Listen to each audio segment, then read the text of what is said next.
好，我们一起来看第406首哈。耶稣你是宝贵，耶稣你是宝贵，耶稣你是宝贵，你对我真宝贵，你流宝血洗净我，你爱使我自由。我只想天天来赞美你，我只想要彰显你的名。主啊，我爱你，我要更爱你，我只想一生来侍奉你。我只想去荣耀你的名，主啊，我爱你，我要更爱你。我只想一生来侍奉你，我只想一生来侍奉你，我只想去荣耀你的名。主啊，我爱你，我要更爱你。我们再从头406首，耶稣你是宝贵的。我们打从心里面对主说：耶稣你是宝贵，耶稣你是宝贵，你对我真宝贵。你流宝血洗净我，你爱使我自由。天天来赞美他，我只想天天来赞美你，我只想要彰显你的名。主啊，我爱你，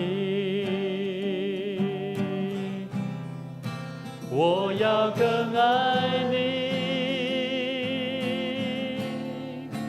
我只想一生来侍奉你，我只想去荣耀你的名。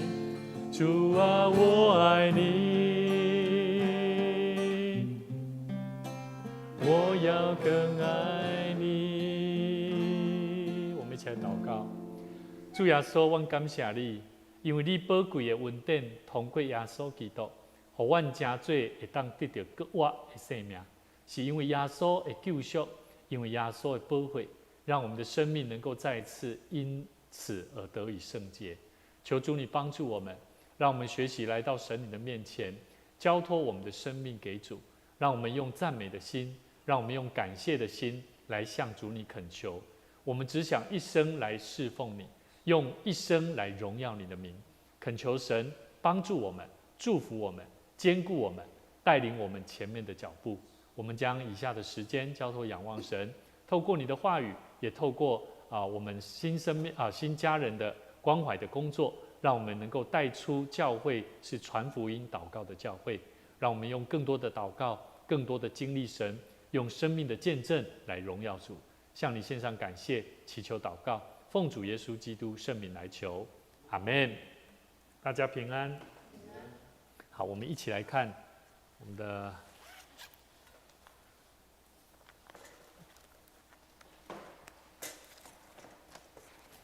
新家人关怀学校哈，我们进入这个第3课的部分，25页哈，我们讲到新家人关怀同工的态度的最后一个部分。这个态度呢，已经进入到一个不仅是从生命的重心的态度，到有礼貌的，包含对对方的信心的多寡的这个态度来彼此对待。甚至我们上一次谈到要彼此守诺言，对不对？然后呢，到底守诺言要守到什么时候？你有没有想过这个问题？好，我觉得最后一个答案叫做守秘密，要直到进天国，不容易哦。好，为什么哈？牧师为什么会特别邀请大家一起来面对这件事情哦？你们觉得人一生哈，你觉得一生当中做对的事情，会不会是一体两面的事？譬如说，我要来教会，我来教会，可是有些人他们不觉得来教会是好的，这叫一体两面嘛，对不对？好，当我们做对的事情，可是有些人他随着他的年龄看待我们做对的事情，也是看另外一面。就从我们这一次总统的大选，好像也是如此，对不对？我们认为好像这是对的，可是有人却认为不应该是这样。所以我认为人一生当中在做对的事情是一体两面，但是如何走在神的心意上，这是我们要学习努力的。所以我们要如何能够以不伤人，而且能够帮助人，让人的生命能够因为我们跟我们的关系的建立而得以受祝福。我觉得这是一个蛮特别的功课。好，我简单举个例子哈。像我们现在我们教会已经开始在做门徒训练工作，对不对？那么我们可以有机会可以请问这个先天老师，你在执行工作的过程你会发现困难在哪里？困难在当人问你问题的时候，当人给你一个挑战的时候，你会开始想说我要给他什么答案？当我给他的答案，我有没有信心讲出来，而不会让他跌倒？好，甚至呢，你会发现，当他告诉你说：“我的生命最近在上什么？是救赎，对不对？”好，重生得救的什么？确据嘛。那到底得救的确据在哪？你如何相信这位耶稣基督？信心里面，他说：“那我不信了，可是我很喜欢来教会啊。”那你怎么跟他解释一个正确、更好的答案？好，甚至呢，当他说：“我现在身体很不好疫情过后，我真的很难去到教会。”可是他都有在看直播他也有在敬拜神那你怎么跟他解释？邀请他来教会吗？你要怎么鼓励他？你要怎么告诉他一个更好的真理？其实这些功课牧师时常在面对，时常在想。好，所以呢，我们今天我们再回到这里我们要守秘密，直到进天国。其实我要问各位你跟你的家人的关系好不好？绝对好，比我好，对吗？好，可是呢，当你跟你的家人有没有不可告人的秘密？有没有？都有。那这些东西你要怎么样帮助他与神面对面？对不对？与神面对面。好，怎么做？好，我们一起来看一下。好，箴言第10章，我们一起来看箴言第10章第11节。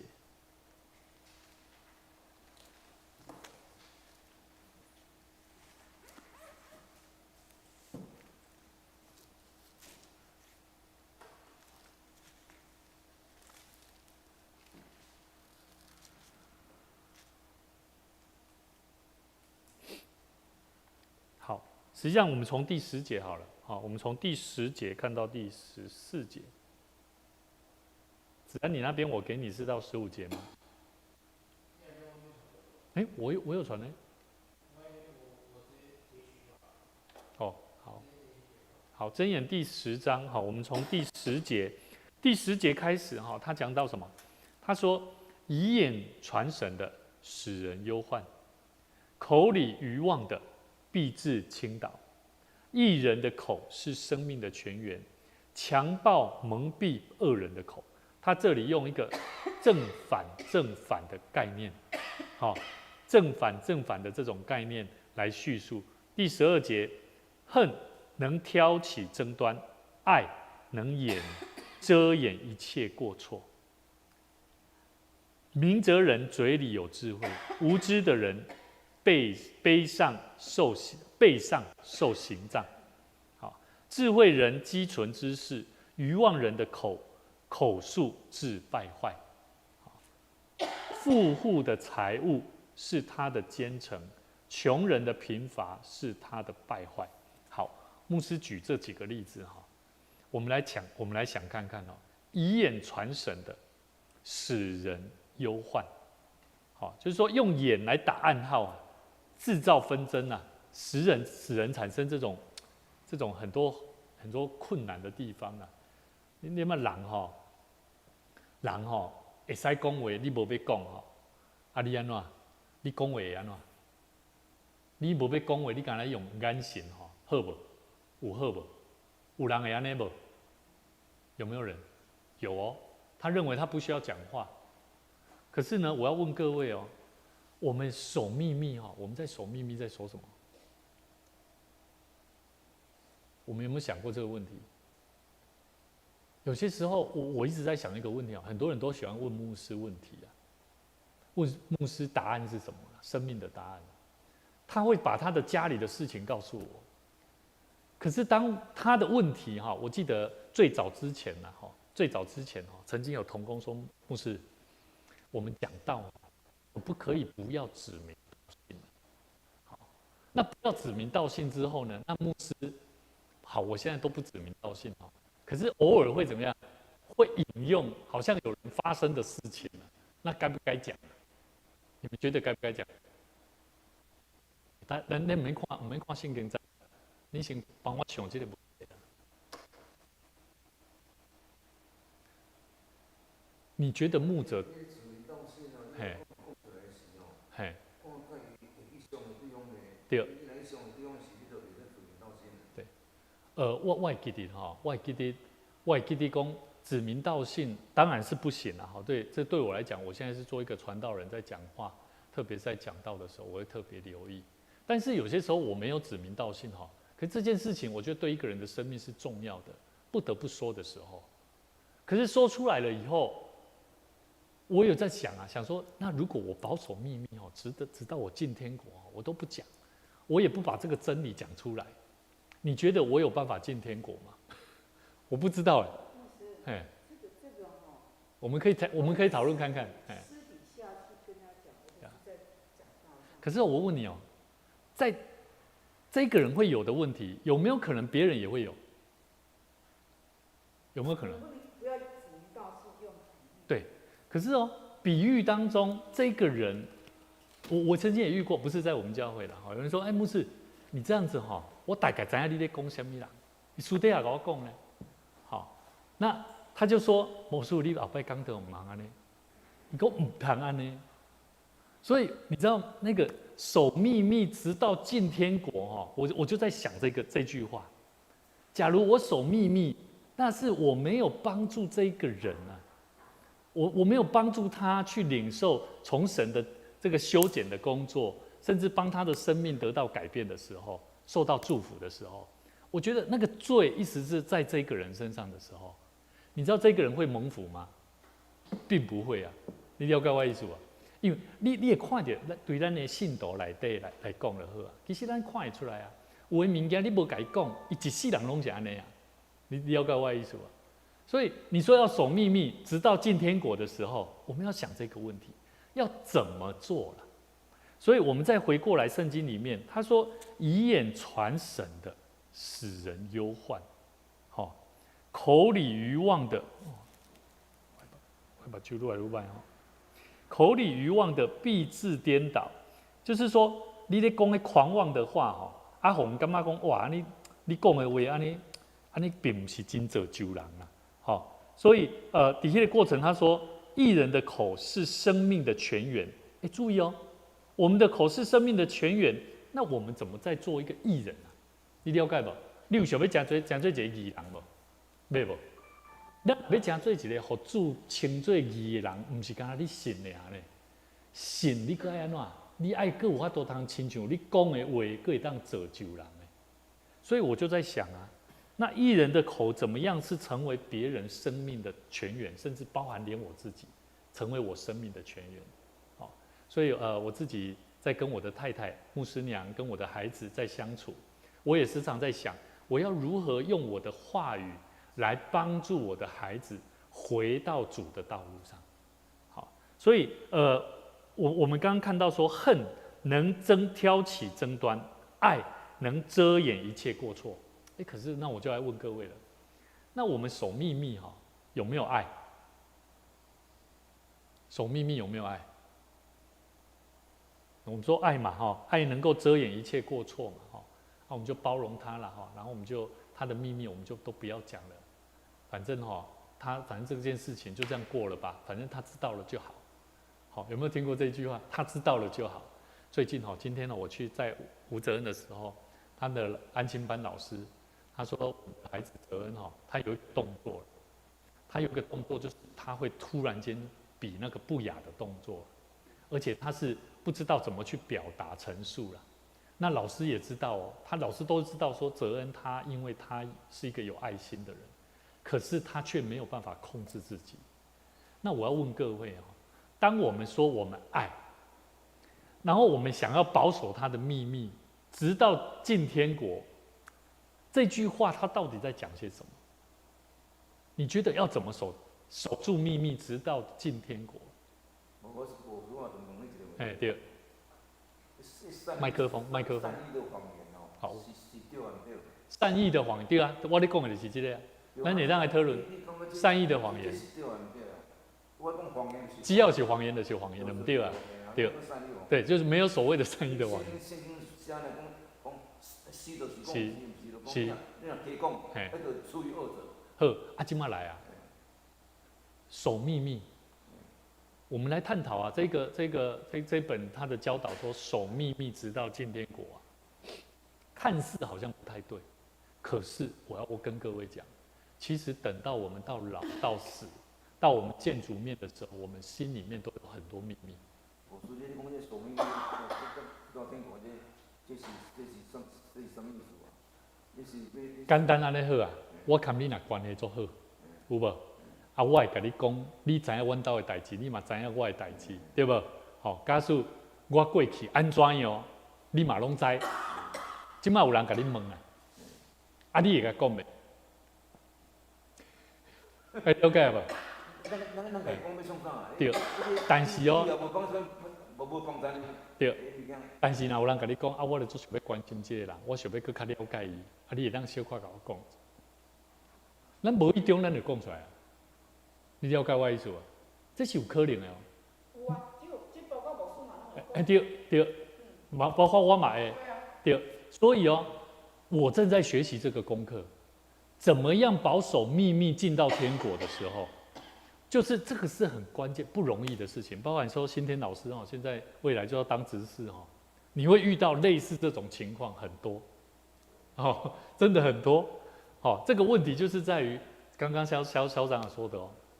牧师有当时嘛会讲出来呢，无意中想讲啊，这无讲袂使啦，你了解无？为着要互大家人拢会当成长，其实若坦白讲起来吼，讲啊歹听的是，其实我是已经把秘密讲出去了啦，还了解无？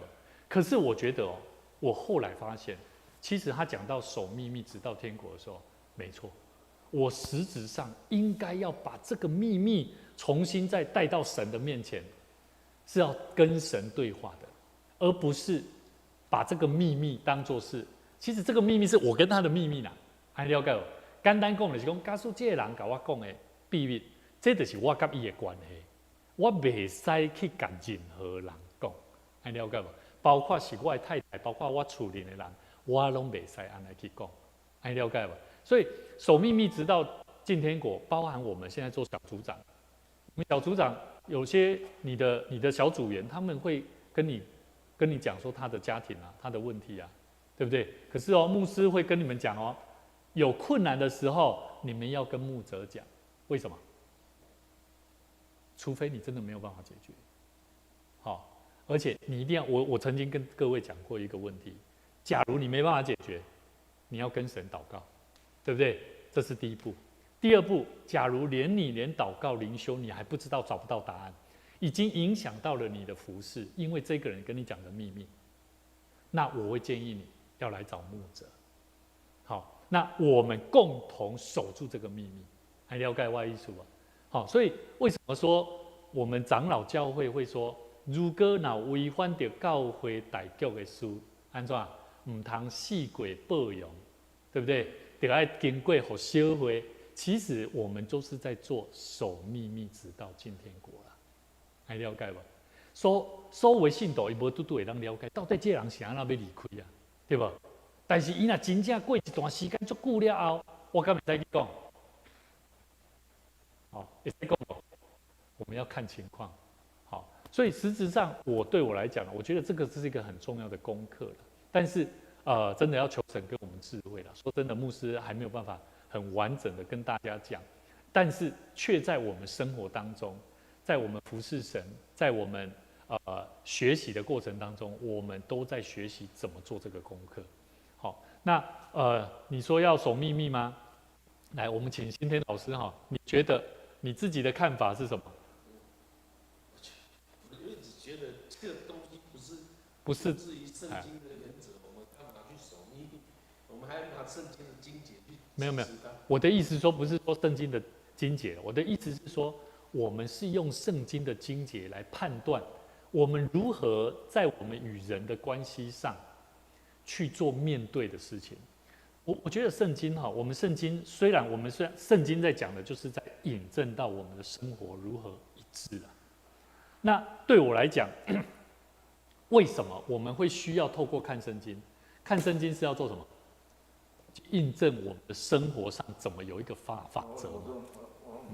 是。一个基督徒啦吼，伊若准落去行工课，对不对？对。啊，伊已经犯罪啊，对。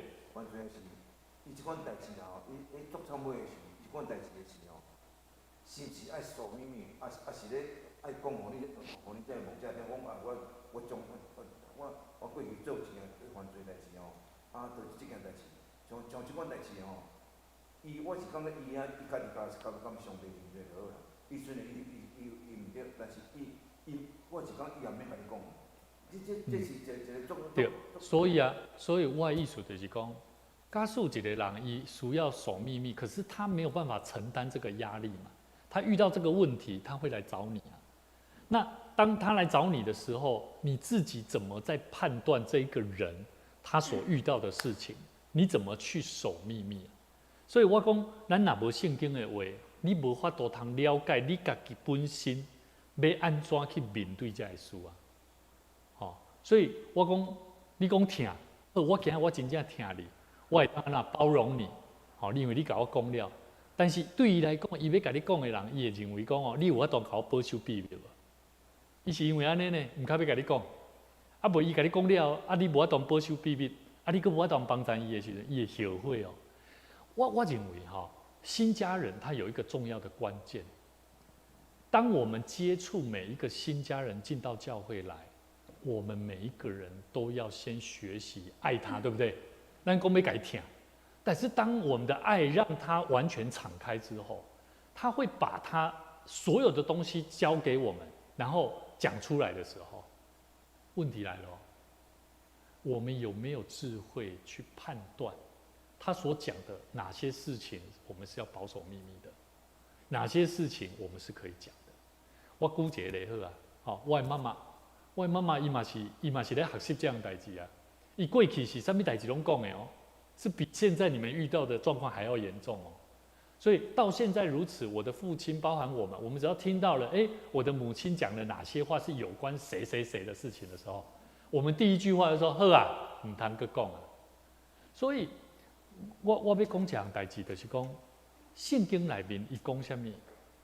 伊讲15节，我简单用15节哈。富户的财物啊，是他的奸臣啊；穷人的贫乏是他的败坏。如果一个基督徒他的生命，不管是他的财物、物质的财物也好，或者是他生命的那种穷乏也好，都是影响到他跟人的应对关系啊，对吗？这你不可否认吧？好野人，伊不相信就会体会到分享的好处嘛。啊，善假人一直就是伊无法度体会，伊就保守固步自封、守财奴嘛，对不？哦，什么代志拢收掉的啊。所以其实一个人的生命，拢会因为伊本身的个性，包含伊所经历的代志在看待。所以我认为，当我们在面对可能先天老师他刚有讲说守秘密，可能对一个对圣经来讲好像也没什么关系。可是对我们来讲，我们基督徒在面对的人，我们都在寻找到底圣经里面哪里可以找到答案，对吧？啊无那简单讲，咱就祈祷就好啊呢。我们祷告就好，不用看圣经呢。所以其实牧师会希望说带大家去面对的是什么？过去牧者有很多的经验，是我遇过很多的信徒，他们很熟读这本圣经。嗨，咱教会曾经有几人甲我是。啊，较早黄师傅年代时这个先生这个人无先生啦伊少年的时伊出轨了对啦。对。啊，因去互某知影，因某对这样代志一直耿耿于怀对啦。啊，上无时啊，提出来你讲在讲。回心情出来。对。啊，伊歹到安怎，我走来甲黄师傅、牧师讲我实在艰苦我为了做一件代志我对不起阮太太啊，我安尼不时三不五时就啊乱用这样代志摕这样代志出来讲。当年在黄师傅预考我来讲，因为我就是牧师伊正对我讲，其实这样代志伊实在毋免对我讲。这就是讲伊即款代志的时伊加保守秘密。对。伊直接甲上帝讲，家己上帝认罪就好啊。但是伊袂晓啊，伊也来找黄叔，找这位牧者、这位牧师，他就是希望得到答案嘛。所以外艺术的是讲，我们现在做新家人关怀工作，为什么他特别提到守秘密，直到进天国的时候？牧师跟你讲嘛，无，又搞恁这代志啦，伊是兄弟嘛。是，我知。那我的看法是感觉讲当然每一个牧者的做法无同啦。我的做法是会感觉讲你愿意甲我讲，但是我就爱先甲你讲，我会保守秘密。第二项，你爱将你的罪带到伫上帝面头前做认罪悔改。我们要帮助他去明白，下次不可以再做，因为你圣经内底嘛有讲着嘛，犯奸淫的负心人，有无？大家人讲耶稣啊，这个犯奸淫的负心人，到底要安怎处理？耶稣讲恁倒一个人，若无罪，你会当摕石头摕落死，同款意思啊。对咱来讲，迄当时大家人拢将这个犯奸淫的负心人，甲伊讲出伊是一个犯奸淫的负心人，这敢是秘密？是秘密啦。对每一个犯罪的人来讲，拢是秘密。但是对咱来讲，咱要安怎样用听，用上帝给咱的智慧去对待一个人，这是最重要的工作。所以我讲，他说讲到一个关怀同工的态度，他并没有讲说我们要怎么样用什么态度，他是不是很明白的？我第一次看到的时候说，这有什么关系啊？守秘密直到进天国是什么东西啊？我搞不懂。可是我只要一想到我所遇到的、我接触的弟兄姐妹所发生的大大小小事情，我也讲过啊。我说我们的同工有没有？我们过去的执事同工，他时常来找我啊。我有讲他的秘密吗？我没有讲他的秘密啊。我只有讲他来找我啊。可是我没有讲他来跟我讲什么啊，对不对？了解我意思不？这没有善意的谎言哦。这只有所谓的我们是就事论事去探讨。那个问题，但是我觉得守秘密到我们进天国的时候，我觉得这是一个很重要的关系啦。当然这个可能用守秘密直到进天国，可能不是很容易理解啦。但是我觉得人在一生当中都有很多这方面的问题啦。好，如果有更好的圣经的哪一个段落你觉得可以来印证这一段的我觉得也是可以来尝试来了解啦。但是我觉得我从圣经里面特别他提到说第13节他说明哲人嘴里有智慧，无知人背上受刑杖。无知的人有当时讲的话看起来敢若足单纯足直接，但是有当时伊的话语却是互伊家己排起足大的罪重，迄个罪大，了解我意思吧？我告诉你们我们做关怀人的背后，另外一面的意义是什么？我们要知道，我们不是我们在背这个人的罪，我们要把这个人的罪带到神的面前，这是最重要的动作。守秘密不是要让你艰苦，守秘密是你得爱藏在祈祷中，为着这个人来祈祷。了解我意思无？你才有法度通得到见主的面啊！我甲恁提醒一个哦，毋是要爱咱保守别人的秘密，互你足艰苦，毋是，是咱着爱伫为着基督中，放伫基督中为着这个人来担当。所以你若有即种的心理，你只要再做法，你拢做好。其实我感觉任何人、新家人啦，拄着你，伊足欢喜要甲你讲伊的故事。所以我简单讲举一个咧，顶摆有一个，我无讲一个姊妹，有无？这个姊妹伊就是安尼，她把她的所有的，她说牧师，我这个可以讲吗？我说没关系，我会保守秘密，我不会跟大家讲她到底发生什么事情。可是我就只能够放在祷告当中，求神亲自来开道路，来了解我的意思吧。所以一样的，牧师也鼓励各位，我们要稍微去想看看，到底未来你所遇到的弟兄姐妹，你所曾经遇过的，他曾经跟你讲了什么？好，那个，我们今天同工我们早上开同工会的时候，子安我们在讨论那个什么，我们讲到说要为他祷告的那个，我们的同工讲什么？讲一个故事。他说如果遇到，有印象吗？好，没关系，我待会如果想到，我再跟大家分享。我觉得很多时候，大部分当有人把问题丢给我们的时候，人拢是用问题来问你啦，看你会安怎做啦。然后你若表达出你的意见了，伊会佫继续甲你讲伊的想法。讲了咧，那就是成为了你跟他的秘密啊。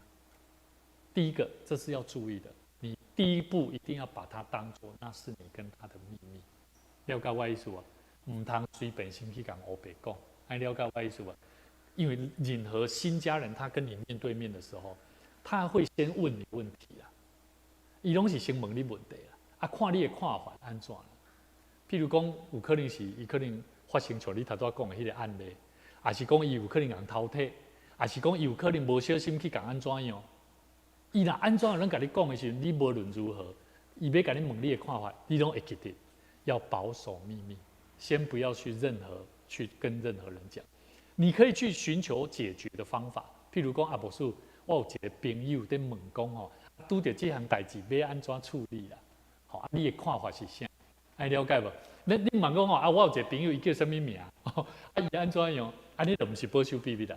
好。所以我觉得我们基督徒在与人的这种互动关系上这个守秘密进到天国，其实我觉得这是非常有学问的。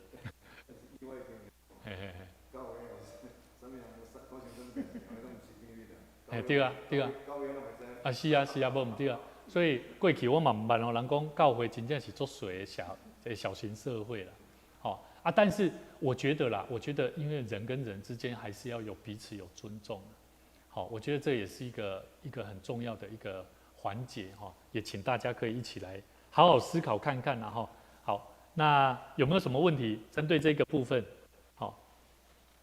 其实刚刚那个新天老师有提到说，这个问题我们再去找这个圣经节来探讨的时候，他这个讲法也是一个很重要的我们不是去找一个，可是这个也是一个蛮矛盾的地方不好意思，我分享我自己的观点了我简单举个例子好了，你们觉得我问各位你们觉得牧师每一个礼拜在准备讲道篇，他是怎么在准备的？来，大家来想，帮我想看看这个问题，你就会了解为什么牧师会这么回答。你们觉得牧师是怎么准备讲道篇的？我今晚就是要互恁了解，当去想看嘛。但是前礼拜是收一个有小事无你莫讲迄个名，你爱讲一个兄弟。人当时咧学落去是。伊讲我讲我感觉伊可能足认真咧听你讲课，足认真伊有讲牧师伊即个人咧准备讲道篇，真正足认真咧准备讲道篇。伊说伊有讲到安尼啦。好，我即摆要问的是讲，恁认为牧者伊是安怎咧准备讲道篇？我过去我真正唔知影要安怎准备讲道篇，但是上帝是安怎互我准备讲道篇？就是伫生活的中间，伫祈祷的中间去领受上帝爱我看到啥？譬如讲，咱的教会，咱的人，啊，我在思考哈，他都要新天老师他有讲到那个东西，我也希望给你一个答案，因为这个答案就是如此，在我们活在这世上的年日，包含新天老师，包含我们在座的每一个人，咱是不是拢生活在这个世间，对吧？咱拢生活在这个世界。但是这个世界所上帝互咱的经历甲生活的生命中间，有上帝美好的心意，你敢有阿门无？你敢有同意这样说？还是你感觉唔知影，你无了解这个物件？你感觉上帝互你活伫这个世间是为着啥？圣经内面旧约嘛讲啊，讲咱打从出自母胎的时阵，上帝就已经知影咱啦。啊，我就咧想讲，啊，上帝若知影我的时阵吼，我相信我若出世伫世间的时阵吼，上帝就已经知影我的生活，我的生活中间，因为我家己有我的自由意识，但是我的自由意识会影响到了我甲上帝关系，所以我当我认捌这个信用了后，我了解着讲，这个信用互我明白，我要安怎样伫生活中间去敲揣上帝的心意啊？好，我阁讲一摆哦。我要问咱，伫你的生活内底，你安怎伫你的生活中间去敲揣上帝的心意？这就是我咧讲的。当我看到这个重点，新家人关怀同工的态度，要保守一个人的秘密，直到进天国的时候，我就马上联想到我自己在跟我的信徒，包含我做牧会的将近10几年来。我跟人的关系上，我就发现这个守秘密好重要哦，对我来讲就是一个很重要的一个议题呀。所以你头拄仔讲哦，讲你安怎看你咧准备啥物工作？对对。其实这是你感想的关系。当然。只无人知影你安怎。但是哦，我即摆就是要甲你讲，其实唔是干那我咧准备讲道片，恁咧带领小组就是在准备讲道片的了。新天老师上个礼拜，他现在每一个礼拜他做这个门徒训练，他也在做讲道篇的预备呢。你们不要小看这个工作哦。我的意思就是讲哦，咱每一个人拢是咧爱知影讲，咱安怎人传福音对吧？咱讲传福音对吧？啊，你咧传福音就是咧准备讲道篇呢，你咧分享生命呢，你咧分享故事呢，啊，你要分享啥？了解我的意思吧？所以，我说这个咱上帝10个诫命哦，是第4条改了，讲你不可妄称耶和不可华的名哦。是。伊即句话咱逐个听咧拢知影即句话是啥物事哦。你袂使随便掠上帝名哦。来讲你若安怎样啦吼，你着上帝互上帝甲你修理，就是安尼哦。所以你认为袂使学别讲道？但是吼，为人的制度就无共款啦。为人即句话有人听无呢？是。讲你不可妄称耶和华的名哦。嘿。上帝袂使袂讲家己伊无算无罪就对啦。即句话吼，即句话真正为人咧制度拢无共款。虽然咱知影即句话是意思是啥哦，但是为人解读就无共款，就无共款。但是即句话是一个足简单的代志。我过去我过去曾经听过很多的牧者讲道，我也曾经去了解要怎么去准备讲道篇哈。那曾经有一个牧者跟我讲说哈，我看到一篇哦，我看过很多篇，甚至有很多人的教会，那个牧者哈，他讲的讲道篇里面哈，都很生活化啊，人很喜欢。那里面讲的大部分都是生活化的东西。那有另外一种，也是单纯都是讲圣经的，也有很多人，但是这2种当中哈，他都在传递什么讯息？福音，对。第一种我就看你的信仰没有生活化，对，你一直听，其实你没有生活化那种，对，就很难，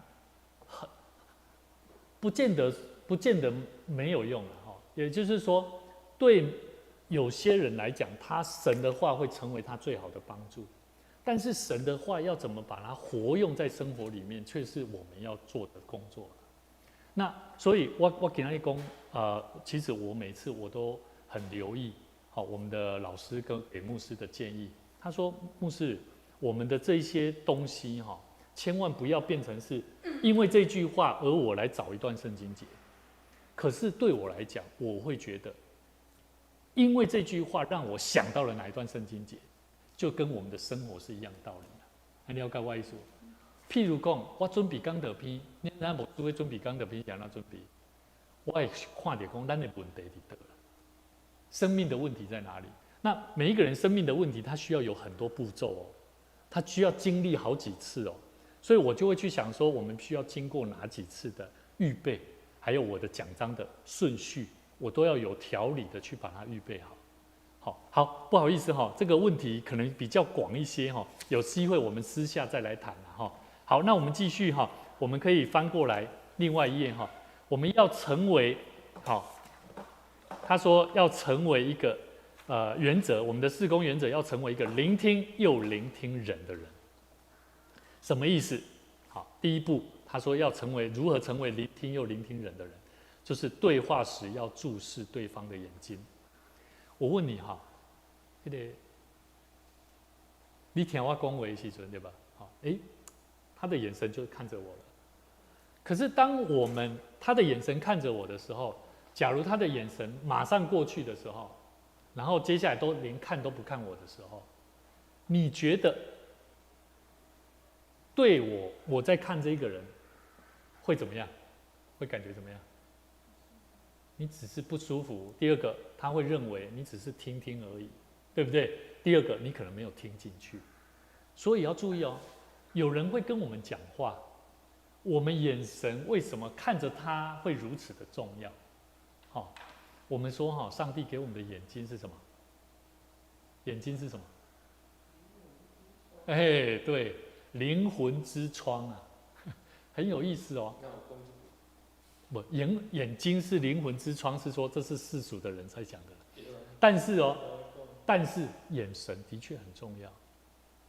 我们去任何的餐厅，我们去任何的地方，当我们看到一个人的眼睛的时候，我想陈述一下。是。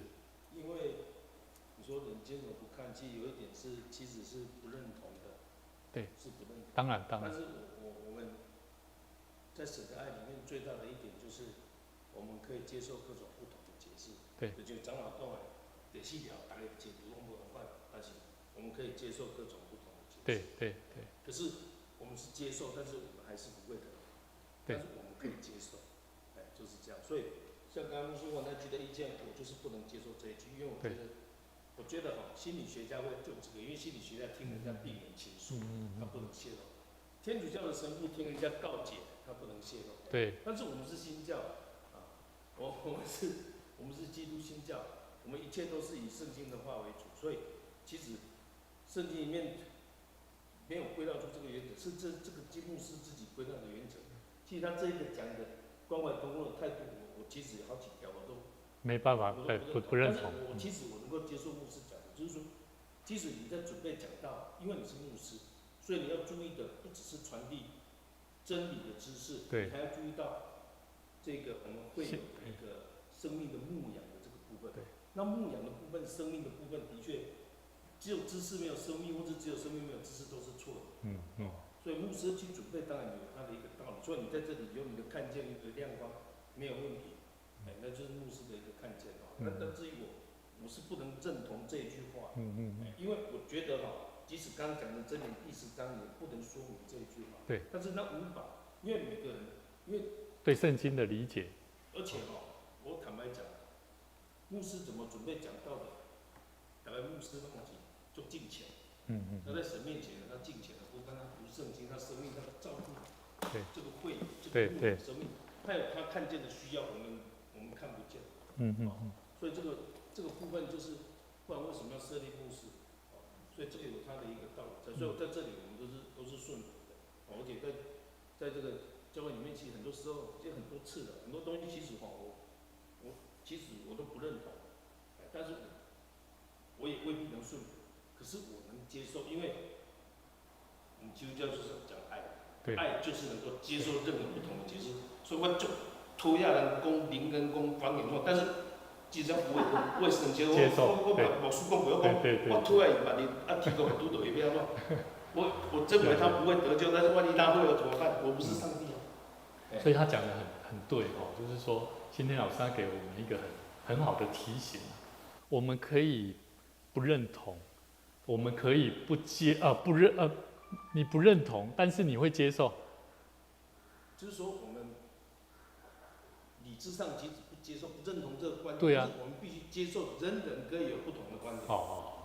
他是接受不同的观点，可是问题来了，当我们在谈话当中你怎么让他感受，在不被接受、不被认同的当中得到爱？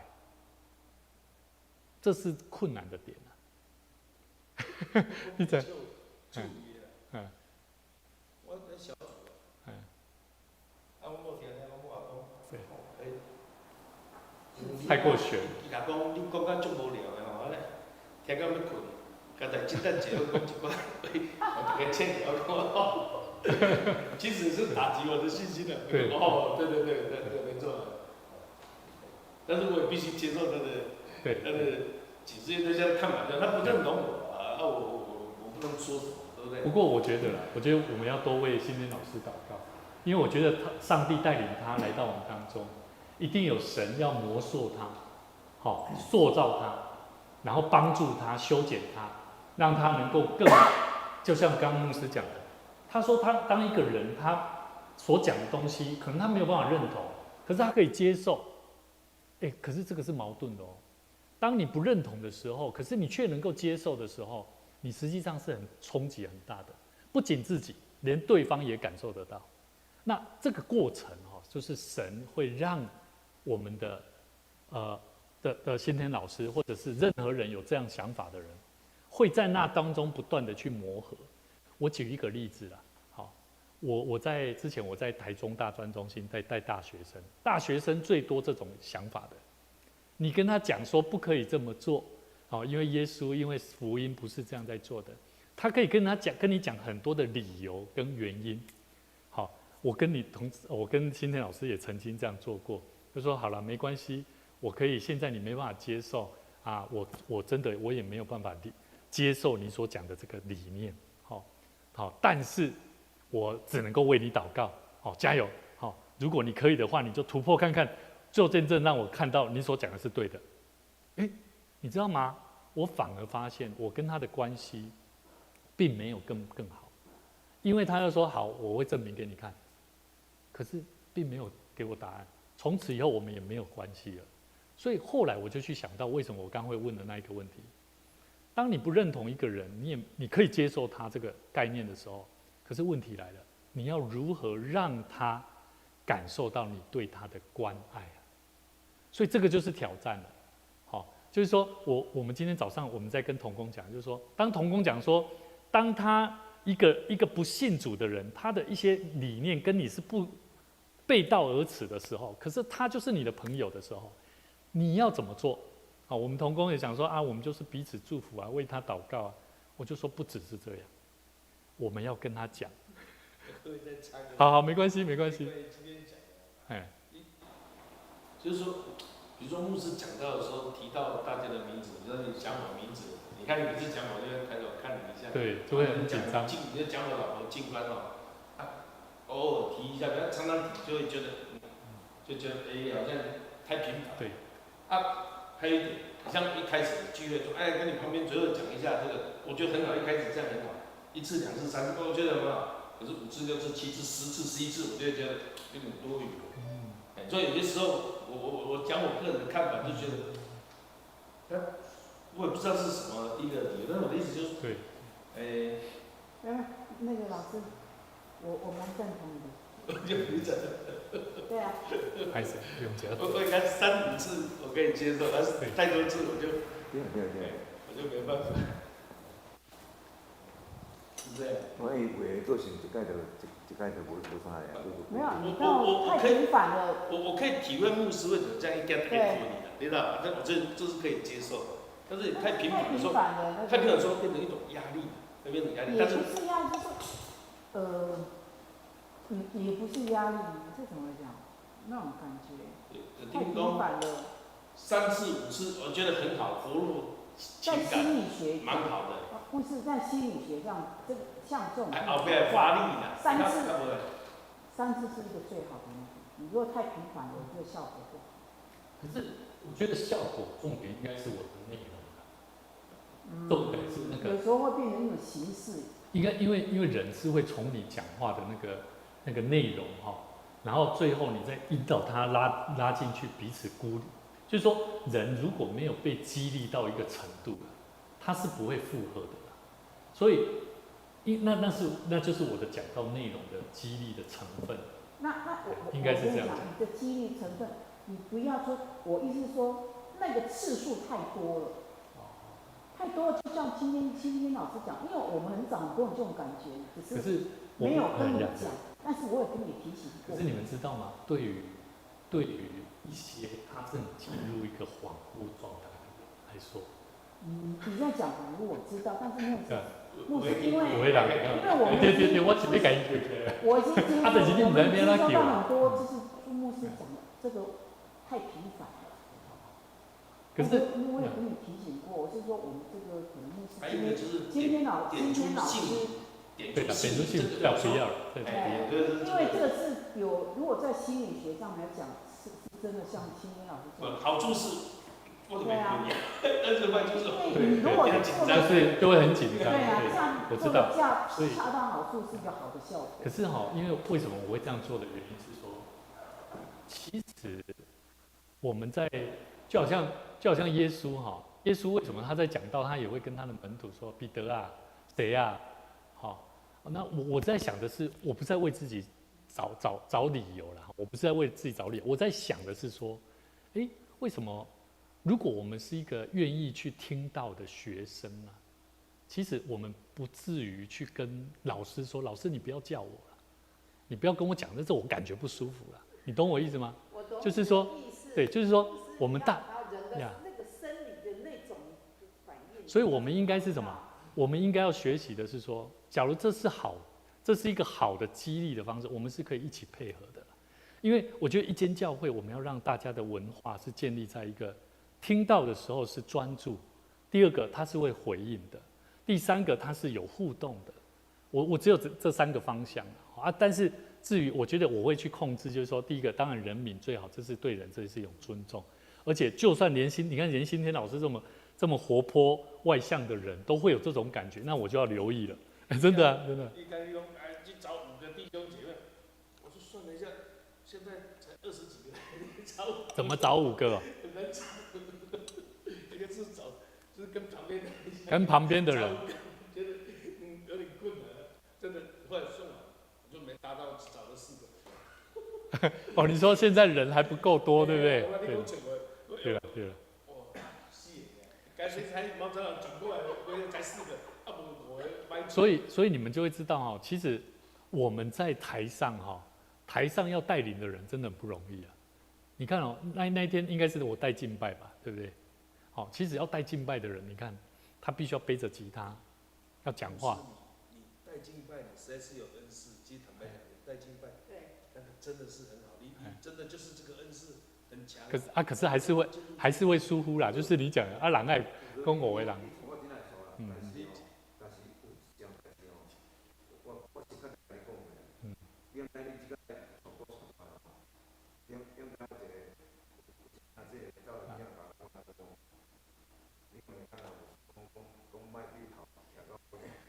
卖对头徛到尾啦4手牵对。对啦，我下次会留意啦，就是说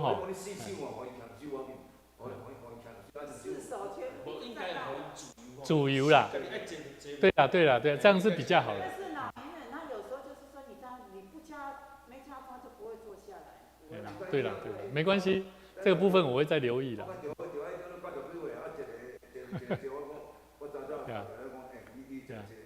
好，拍摄，因为我们今天这一段时间关系，我把它讲完。这一段实际上完全没有跟圣经有关系的。我先稍微注意提醒一下。第一个，对话时要注视对方的眼睛。他要讲到说我们如何去聆听，又聆听到人，好，聆听人的人，好，怎么样做一个真正聆听人的人呢？好，就是要我们的眼神很重要，因为我们的眼睛是一个传递讯息有效的器官。我再讲一次哦，我们的眼睛是人体传递讯息很重要的、最有效的器官。我今天如果老师从头到尾我在对着底下的学生讲话，我的眼睛都是看着天花板，你觉得下面的学生会跟他有所互动吗？绝对不会。反正老师也没在看我，反正我就趴着睡觉。好，我记得我大学的时候就有这样的老师，他在上课的时候就噼里啪啦一直讲，完全都没有在问学生的状况，也没有在看学生。你知道我们的同学就说啊，反正我说啊你怎么都在睡觉？你说啊老师又不会看我。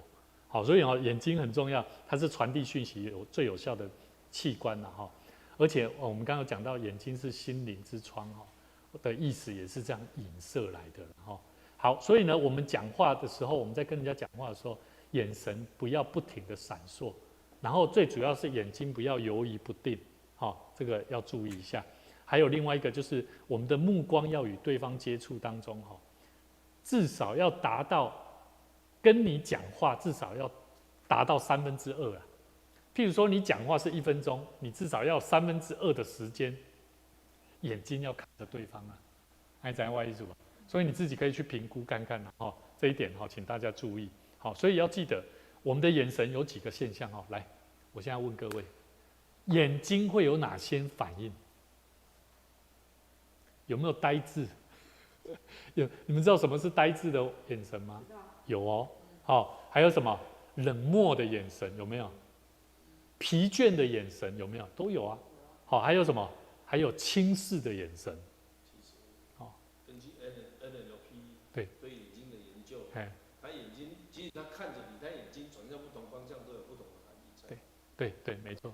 好，咱这是听觉回忆，右上是视觉回忆，但是伊若往左上就是视觉建构跟听觉建构。对。所以你其实讲你目睭看的，其实嘛不一定有效。对。所以有些时候你要求这个也。但至少。那像这样子，他有的已经颠倒过来了。像如果讲到这样的时候，你觉得是怎么样？左下，那就其实是很轻的。所以你知道他们在发传单的人，他不从这边发给你，因为他这样发给你，这样看的时候，青妹就是华语就产生。对。可是你拿这样给他，还好，右边不是青妹。对。所以有时候我不知道啦，我们的神经科学跟一些东西，它其实。我们不用太去强调这个东西了，因为人心本身就已经是很诡诈了，加上你是不是肢体语言，你就真的要从眼睛就判断它是否真诚，也没那么容易，人心太诡诈。我简单举个例子。那我把它讲完，就是说，那我身为一个基督徒，我是要诚实的。那我诚实是就说是，不是就不是。我要这样就这样，我不这样就这样，我何必作伪呢？对不起，我得习惯就是这样。所以这是我一个回应。但是因为为什么我会这样提醒？是说，因为我们毕竟不是每一个人，我们都有受过这样的知识的训练跟教导，所以有些人大部分都是从外面的世界得到怎么面对人的方式。所以，当我们很多人进到教会一段时间，他受洗成为基督徒，他不晓得怎么用一个更好的方式去面对人。但是假如说，当然啦，我们照着先天老师讲的，是就说是，不是就说不是。我今天我不想要跟你，我今天我招待你，我今天心情不是很好，我就用我的原本的自我来对待。我意思讲要血气，对，意思不是说要用血气、肉体的情绪去面对。我的意思不是这样，好。其实，在真理里面是很自由的，你其实也应该容许他有那种自由存在。我懂。但是问题就是在这里了，我们在教会都是一个团队，当事工在进行的时候，如果我们照着用这样的方式去让人觉得是一个自由的，可以来做的，我今天我加入了，可是我却不愿意付上代价来调整配合。他列王记里面有一段大卫跟他的妻女还有他属下的妻女都被亚玛力人抓去，但是没有杀他们。是。那大卫他们回来捶胸顿足，他们都对大卫很怨言，说都是你的，叫你去做那个，害我们妻女都被抓走。他就叫那技师拿以弗得来，就去求问，说可不可以追得上，他们说可以，他们就去追，他们600人去追，可是追到一半有人平反了，200人就留下来，剩下400人去追，最后果然追到全部救回来，救回来以后就有人说，那个没有追的，我们就那个妻子孩子还给他就好，略我的财物就不要分他们了，大卫说不行，对，大卫就说不行，所以说一个团队总有一个心智去做，但是你要知道有些人是软弱的，有些人不行的，当然，你也不能要求他一定就要怎么样要怎么样，当然，那坦白说，这段看起来足侪意思底下讲，那大卫好像还有这种体贴上帝的心意做这种事情。大卫是怎么做？大卫之前因为躲避扫罗，害怕去每一个地方，都是把他全部杀光了。人家却没有杀他们的妇女孩子。如果要以眼还眼，那大卫他这是怎么样？所以我是说很多东西归荣耀与上帝的，就是说，我们不用太去说一定要怎么样，而是在那里面的自由还是必须要有。团队能走能多做的就给他做，但是那个软度的你不要强求他。我懂，没。其实这应该要分2种来探讨了。其实我们教会，包含我们长老教会来讲，我们以往的教会来讲，普遍是比较站在体贴软弱的。可是，在体贴软弱的过程当中，却停滞不前了。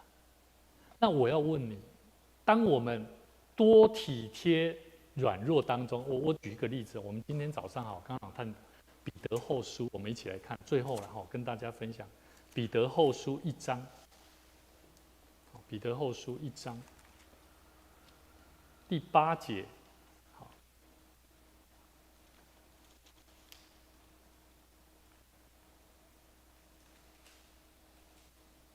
好，我们从第3节我们快速跟大家讲一下他说神的，彼得后书第1章第3节，你们的标题是写什么？你们的段落标题写什么？好，信徒应当追求长进。好，我这边是写使蒙召与拣选坚定不移。他这里讲到神的神能，已将一切关乎生命和敬虔的事赐给了我们，对吗？好，这个我们都能够理解皆因我们认识那用自己荣耀和美德召我们的主。好，因此他又将又宝贵又极大的应许赐给了我们，叫我们既能够脱离世上从情欲而来的败坏，就得与跟上帝的性情有份。好，这个我们还可以理解，对不对？都是谈到我们的生命，因为我们的金钱，因为我们的生命，因为上帝，因为我们的耶稣基督，我们得到这份祝福。第5节，正因这个缘故，你们要分外的殷勤。有了信心，又要加上德行；有了德行，又要加上知识；有了知识，又加上节制；有了节制，又要加上忍耐；有了忍耐，又要加上前进；有了前进，又要加上爱弟兄的心。头前伊拢在讲的是啥？这东西咱个人的，从这个信心、德行、知识、节制、忍耐、敬虔，拢是家己的，对吧？最后一讲啥？爱我爱弟兄的心，这叫行动。有了爱弟兄的心，又要加上爱众人的心。第8节他讲你们若充充足足的有这几样，就必使你们在认识我们的主耶稣基督上面，不至于闲懒不结果子了。人第9节，人若没有这几样，就是眼瞎了，只看见近处的，忘了他旧日的罪已经得了洁净。哇，你知道吗？若我们的生命，当我们进到教会，我们认识了这位耶稣基督，他是如此的丰富。假如我们的生命没有结果子，闲懒不结果子，你觉得我们在教会还单纯只能够放任我们还是让自由的服侍神吗？实际上是不能的，要结果子。如果我们不结果子，就是眼瞎的。你明知影上帝给你的稳定加丰富你可不要认真做工。只看见近处的，忘了他旧日的罪已经得了洁净。第10节，所以弟兄应当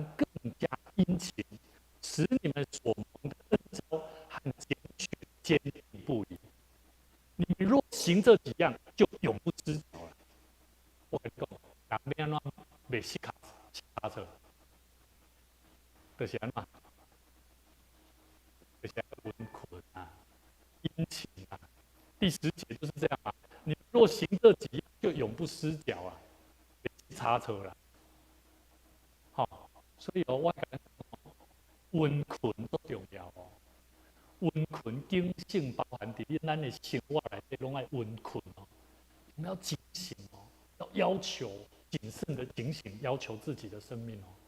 最后第11节哦，这样必叫你们丰丰富富的得以进入我们主耶稣基督永远的国啊。所以我感觉基督徒讲要进入天国真正咱爱伫世间的日子爱认真啊，爱温困啊，袂当浪费时间啊，唔当浪费时间。所以我觉得啦当然，刚刚青老师引用的是旧约，新约有新约的真理，透过耶稣基督重新给我们一个真正的福音，是要教导我们怎么样在这世上，我们可以尊重人，他有他的软弱，但是我们不能够让他的生命不能没有结果子。假如我们牧养一个人，带领一个人的生命，我们不能够单单只是让他得救了，然后受洗了，而我们却不让去观察他的生命有没有得结果实。所以我是觉得这是牧师简单好的回应期待我们都能够好好的从不同的角度去看待我们自己学习服侍神的工作能够帮助更多的人来认识主有没有什么问题？或者是有没有想要分享的？这段话其实送给大家，其实有很多彼得，我们知道彼得前后书他其实是彼得就跟保罗一样他写的书信都是希望当时候的基督徒不要被这个敌基督有一些反面的思维。我告诉你什么是敌基督，敌基督就是会让你慵懒不用去结果实的生命，就是敌基督了。你只要这样想就好了啦。所以我一直觉得，只要是对教会、对人的生命有帮助的，我们都要积极的去鼓励他、激励他。绝对生命一定会带来改变。好 ，OK。那我们今天时间关系，我们一起来做一个祷告我们今天来做一个祷告，求主帮助我们。主耶稣，谢谢你让我们今天能够有非常宝贵的时间，不管是从你的话语，还有我们彼此之间的讨论与分享，也感谢主，让我们彼此在沟通、彼此在分享里面，能够更多的了解，在我们生命的功课上、生命的工作里面，我们更需要更多与主连结的关系。求主你帮助我们，让我们时常从你的话语，从许多教导、门徒训练的功课上来教导我们的生命，能够成为一个领受圣灵感动的人，甚至装备好的仆人，来为主你做美好的征战。也恳求你帮助我们教会，在我们前面的道路上，急需要神你帮助我们，让我们常常在祷告当中经历神，在祷告当中看见神你的荣美，让我们看见不仅生命是需要能够荣耀神、结果实的生命来荣耀神，也让我们的生命能够不断的在我们彼此之间的激励、鼓励当中，在我们的服事工作，在我们建造教会，在我们以传福音的工作上，都能够结实累累，让我们的生命成为连结在葡萄树上的枝子，彼此互相提供养分、祝福。我愿神再次带领我们这个服事的训练工作，帮助我们的教会成为传福音、祷告的殿。我们再次向你献上祈求跟感谢，愿主你继续保守我们接下来前面的道路。我们也特别恳求你祝福在我们当中，特别新天老师还有静宽姐妹，在他们的工作上有许多的调整跟改变。愿主你赐给他们一颗安静的心，让他们有智慧，时常在祷告彼此祝福当中领受神的意象，让他们时常在他们的工作当中尽心尽力的做好他们的工作，用他们的生命来回应主。我们相信神你必定保守你所赐的儿女能够得蒙神你的救赎跟祝福，让我们的生命能够结实累累，让我们的生命能够得着丰盛的养分来荣耀神。我们再次将我们的弟兄姐妹，也特别为我们的妙玲姐来献上我们的恳求。愿主你赐福她，在她整个的恢复过程当中，急需要神继续的保守跟看顾。让我们一起领受神你医治的大能，让我们领受更多在神你而来的祝福，是让我们得以健全来服侍主，来荣耀神。我们向你献上感谢，再次将我们一切荣耀都归给主。祷告，奉主耶稣基督圣名来求，阿们。